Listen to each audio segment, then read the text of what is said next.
Hello everyone, welcome to easy to learning. কেমন আছো তোমরা? আই হোপ তোমরা সবাই ভালো আছো এবং তোমরা তোমাদের প্রিপারেশন খুব ভালো করে চালাচ্ছ তোমাদের আপকামিং এক্সামগুলোর জন্য। দেখো, ফাইনালি স্টাফ সিলেকশন কমিশন মানে central staff selection commission selection post 13-এর অফিসিয়াল নোটিফিকেশন পাবলিশ করে দিয়েছে। মোটামুটি তোমাদের এখানে 2500 মতো পোস্ট মানে 2500 মতো ভ্যাকেন্সি আছে, একটা ভালো ভ্যাকেন্সি আছে। তো সঙ্গে থাকো, সম্পূর্ণ ভিডিওটা দেখো, আমি তোমাদের সঙ্গে ডিসকাস করবো তোমরা কী করে অ্যাপ্লিকেশন করবে, ইম্পর্টেন্ট ডেটগুলো কী আছে আর কোন কোন বিষয়গুলো মাথায় রেখে তোমাদের অ্যাপ্লিকেশনটা করতে হবে। ঠিক আছে, তাহলে চলো ভিডিও শুরু করি। দেখো, সবার ফার্স্ট তোমাদের কী করতে হবে, তোমরা তোমাদের মোবাইল বা কম্পিউটারের ব্রাউজার ওপেন করবে, যেমন একটা ব্রাউজার ওপেন করে লিখবে ssc.gov.in। এই যে এটা লিখলেই তোমরা এই সাইটে চলে আসবে। এই যে আমি অফিসিয়াল সাইটটা আছে, এই সাইটটা চলে আসবে। এখানে তোমরা যদি একটু স্ক্রোল ডাউন করে নোটিশ বোর্ডের নিচে দেখতে পাবে যে এখানে তোমরা পাচ্ছ, দেখো, notice for phase 12 2025 selection post. এটা একবার ক্লিক করবে। এখানে ক্লিক করলেই তোমরা এই যে অফিসিয়াল নোটিশটাই চলে আসবে। ঠিক আছে, আমি একটু জুম করে নেবো তোমাদের যে বুঝতে সুবিধা হয় জানো। ওকে, আচ্ছা, তোমরা এই নোটিশটা চলে আসবে। এখানে আসলে তোমরা ডিটেল নোটিফিকেশন পেয়ে যাবে। দেখো, এখানে বলেছে সিলেকশন ফেজ 13, এখানে সিলেকশন ফেজ 13 এবং 2025-এর জন্য ওটা। ঠিক আছে, দেখো এখানে ইম্পর্টেন্ট ডেটগুলো কী বলেছে দেখো। এখানে তোমাদের অ্যাপ্লিকেশন শুরু হয়ে গেছে 2/6/2025 থেকে এবং তোমাদের অ্যাপ্লিকেশন চলবে 23/6/2025, মানে এই মাসে 23 তারিখ অবধি তোমাদের অ্যাপ্লিকেশন চলবে। ঠিক আছে, অলরেডি অনেক কয়েকটা দিন পেরিয়ে গেছে, তোমরা তাড়াতাড়ি অ্যাপ্লিকেশন করে দেবে। ঠিক আছে, শেষ ডেটও অপেক্ষা থাকবে না, শেষে কিন্তু সার্ভার ডাউন থাকে, সাইট হ্যাং করে তোমরা অ্যাপ্লিকেশন করতে পারবে না। ঠিক আছে, তো আগেই তোমরা অ্যাপ্লিকেশনটা করে নেবে। ঠিক আছে, ওকে। এখানে দেখো বলেছে last date and time for receive online application.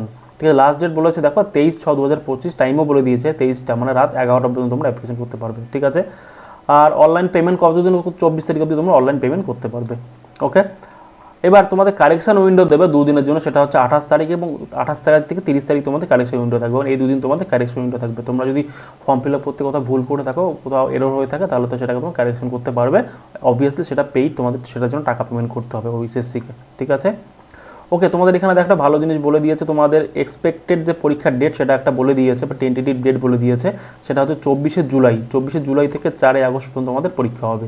ঠিক আছে, সিলেকশন পোস্টের টেন্টেটিভ ডেট তোমার দিয়ে দিয়েছে। এটা একটা ভালো জিনিস, এই হিসেবে তোমরা তাহলে তোমাদের প্রিপারেশনটা কন্টিনিউ করতে পারবে। ঠিক আছে, এটাতে গেলে ইম্পর্টেন্ট ডেটগুলো দেখি। এরপরে কী আছে, ইম্পর্টেন্ট ডেটা কী আছে এখানে দেখো। ইম্পর্টেন্ট ডেটার মধ্যে তোমরা এখানে একটা সবথেকে ইম্পর্টেন্ট যেটা তোমাদের আমি বলবো, সেটা হচ্ছে তোমরা যারা ক্যাটাগরি সার্টিফিকেট আছে, এসটি এসসি ওবিসি যেগুলো সার্টিফিকেট আছে, তোমরা তোমাদের ক্যাটাগরি সার্টিফিকেটগুলো যদি সেন্ট্রাল ফরম্যাটে না করে থাকো, তাহলে তোমাদের অবশ্যই সেগুলো সেন্ট্রাল ফরম্যাটে করতে হবে। ঠিক আছে, কোন ডেটের উপরে ক্রুশিয়াল ডেটটা কি এখানে দিয়ে দিয়েছে দেখো। ক্রুশিয়াল ডেটটা এখানে বলে দিয়েছে দেখো 1/8/2025, মানে 1/8/2025-এর আগে তোমরা যেন সেই ক্যাটাগরির মধ্যে পড়ো। যদি এসসি হলে এসসি সেন্ট্রাল ফরম্যাট, এসটি হলে এসটি সেন্ট্রাল ফরম্যাট এবং ওবিসি হলে ওবিসি সেন্ট্রাল ফরম্যাট, যেটা হচ্ছে নন ক্রিমি লেয়ার। ঠিক আছে, এই ডেট 1/8/2025-এর আগে তোমাদের এই সার্টিফিকেটটা বানানো থাকতে হবে। ঠিক আছে, তোমরা অবশ্যই এই সার্টিফিকেটগুলো বানিয়ে রাখবে, নাহলে কিন্তু পরবর্তীকালে তোমরা যখন ডিবিতে যাবে, ডকুমেন্ট ভেরিফিকেশনে যাবে, এখানে তোমাদের সমস্যা হতে পারে। ঠিক আছে, কারণ তোমরা জানো এখন এসএসসি ডকুমেন্ট ভেরিফিকেশন করে না, এখন ডিপার্টমেন্ট ডকুমেন্ট ভেরিফিকেশন করা, ডিপার্টমেন্ট থেকে তোমাদেরকে রিজেকশন আসতে পারে। তাই অবশ্যই তোমরা তোমাদের সার্টিফিকেটগুলো একদম ঠিকঠাক করে রাখবে। ঠিক আছে, ক্রুশিয়াল ডেটের আগে। ঠিক আছে, ওকে। আচ্ছা, এখানে তোমার এজ লিমিটটা দেখো। এজ লিমিটটা তোমাদের ক্যালকুলেট হবে 1/8/2025 হিসাবে তোমাদের এজ ক্যালকুলেট হবে, এবং প্রত্যেকটা পোস্টের জন্য তোমাদের আলাদা আলাদা এজ লিমিট আছে। ঠিক আছে, এখানে তোমরা একটু দেখে নেবে এজ লিমিটটা কী আছে। 18 থেকে 25 আছে, 18 থেকে 27 আছে বিভিন্ন পোস্টের জন্য। ক্লিয়ার? মাধ্যমিক, উচ্চ মাধ্যমিক আর গ্র্যাজুয়েশন যেহেতু আছে, তাহলে 3টে স্টেজে বিভিন্ন রকম এজ লিমিট আছে। 18 থেকে 28 আছে এবং 18 থেকে 30 অবধি আছে তোমাদের। ম্যাক্সিমাম এজ লিমিট তোমাদের এখানে আছে 42 অবধিও আছে। তোমরা 42 তাদের এজ, তারা অ্যাপ্লিকেশনটা করতে পারবে। তোমরা একটু নোটিফিকেশানে দেখে নেবে কে কোন ক্যাটাগরিতে পড়ছো, কোন ক্যাটাগরি জন্য অ্যাপ্লিকেশন করছো, সেই হিসেবে তোমাদের এজ লিমিটটা ডিটারমাইন হবে। ঠিক আছে, ওকে।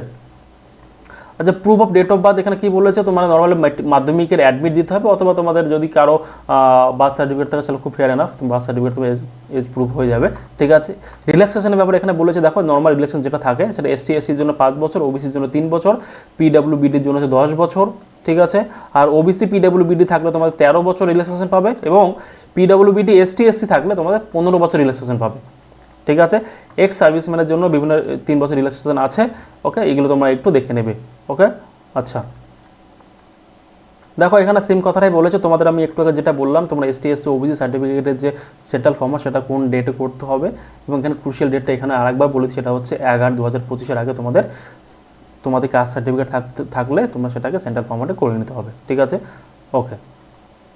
আচ্ছা, এখানে আর একটা ইম্পর্টেন্ট ডেটা আছে। দেখো তোমরা যারা যারা উচ্চ মাধ্যমিক বা গ্র্যাজুয়েশন কমপ্লিট করছো, তোমরা যারা যারা এবার গ্র্যাজুয়েশন কমপ্লিট করবে বা এবার উচ্চ মাধ্যমিক কমপ্লিট করবে, তাদের জন্য একটা ক্রুশিয়াল ডেট আছে। দেখো 1/8/2025 হিসাবে তোমাদের সার্টিফিকেট জন্য হাতে থাকে। তোমরা এর আগে তোমরা যদি গ্র্যাজুয়েশন ফাইনাল ইয়ার থাকো তাহলে 1/8/2025 আগে যেন তোমাদের সার্টিফিকেট থাকে, আর যদি উচ্চ মাধ্যমিক থাকো তাহলে তোমাদের উচ্চ মাধ্যমিক সার্টিফিকেট জন্য 1/8/2025 আগে থাকে। ঠিক আছে, তাহলে তোমরা অ্যাপ্লিকেশন করতে পারবে। কারেন্ট স্টুডেন্টদের কথা বলছি এখানে আমি।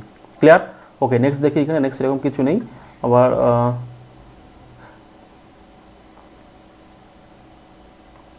দেখো এখানে বলেছে হাউ টু অ্যাপ্লাই। আমার মনে হয় না তোমাদের এটা ব্যাপারে ডিসকাস করতে হবে, কারণ তোমরা সকলেই জানো কী করে অ্যাপ্লিকেশন করতে হয়। তবু একবার আমি তোমাদের জাস্ট একটা ওভারভিউ দিয়ে রাখি। দেখো এই সাইটে ossc.gov. এই সাইটে যেতে হবে, গিয়ে তোমরা অ্যাপ্লিকেশন করবে।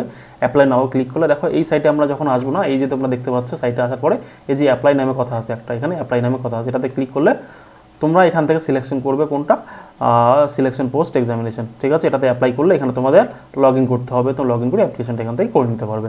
ক্লিয়ার? ওকে ওকে, দেখো এখানে অ্যাপ্লিকেশন ফি সম্পর্কে বলেছে। অ্যাপ্লিকেশন ফি কী বলেছে?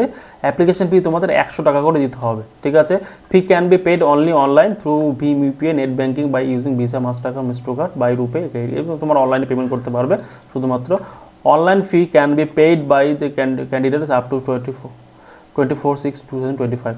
অনলাইন ফি তোমরা 24/6/2025 অবধি তোমরা ফিটা দিতে পারবে। ঠিক আছে, ওকে। দেখো এখানে একটা কথা বলেছে, দেখো কি বলেছে, the women candidates and the candidates belong to SC, schedule caste, ST, মানে পার্সন উইথ ডিসেবিলিটিস, ঠিক আছে, এক্স সার্ভিসম্যান, এরা সবাই কি তোমরা ফিতে রিল্যাক্সেশন পাবে। আমরা ফি ওয়েভ আউট হয়ে যাবে, তোমাদের কোনো ফি দিতে হবে না, তোমাদের ফ্রিতে তোমরা অ্যাপ্লিকেশনটা করতে পারবে। ঠিক আছে, কারা কারা ফ্রিতে অ্যাপ্লিকেশন করতে পারবে? এসটি, এসসি, পিডাব্লিউবিডি অ্যান্ড ওমেন, মহিলারা তোমরা সবাই ফ্রিতে অ্যাপ্লিকেশন করতে পারবে, তোমাদের কোনো ফি দিতে হবে না। ক্লিয়ার? ওকে। আচ্ছা, কারেকশন উইন্ডো যেটা তোমাদের দেবে, মানে 28 তারিখ থেকে 30 তারিখ পর্যন্ত তোমার যদি কোনো ভুল হয়ে থাকে তাহলে কারেকশন যদি করো তোমরা, ফার্স্ট টাইম কারেকশন করলে তোমাদের 200 টাকা দিতে হবে, এবং তারপরে আরেকবার যদি তোমরা কারেকশন করো তাহলে তোমাদের 500 টাকা করে দিতে হবে। এটা মাথায় রাখবে। তাই প্রথম থেকে চেষ্টা করবে কোনো রকম এরর ফ্রি যেন তোমরা অ্যাপ্লিকেশনটা করতে পারো। একবার এরর হয়ে গেলে 200 টাকা, এবং নেক্সট টাইম আবার কারেকশন করলে আবার 500 টাকা তোমাদের দিতে হবে। ঠিক আছে, সেটা মাথায় রাখবে তোমরা।